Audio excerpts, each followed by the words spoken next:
Seperti inilah proses pembersihan sampah yang bertempat di tempat pembuangan sampah sementara yang berada di Kampung Cijangkar, Kelurahan Nanggeleng, Kecamatan Citamiang, Kota Sukabumi. Terlihat beberapa orang petugas sedang membersihkan dan mengangkat tumpukan sampah ke atas mobil dump truk pengangkut sampah untuk dipindahkan ke lokasi pembuangan sampah selanjutnya. Selain para petugas kebersihan, beberapa aktivis pemuda serta perwakilan dari petugas kelurahan setempat turut hadir dalam proses pembersihan sampah tersebut. Luar biasa miris melihat fenomena sampah di Kota Sukabumi hari ini yang belum tersentuh sepenuhnya oleh pemerintah hari ini. Kita berharap fenomena sampah hari ini bisa menjadi satu tambaran, satu pengingat untuk lebih memperhatikan sampah.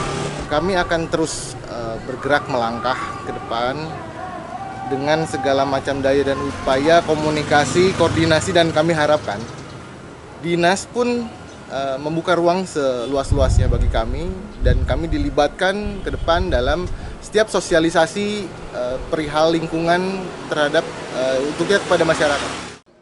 Kondisi ini hanyalah satu dari beberapa potret tentang keberadaan sampah di tempat pembuangan sampah sementara yang terdapat di wilayah Kota Sukabumi. Kesadaran bersama dalam melakukan tata kelola sampah merupakan langkah kecil yang bisa memberikan dampak besar untuk mengurangi dampak buruk dari keberadaan sampah yang tidak terkelola dengan baik. Dari Kota Sukabumi, tim liputan MGS TV melaporkan.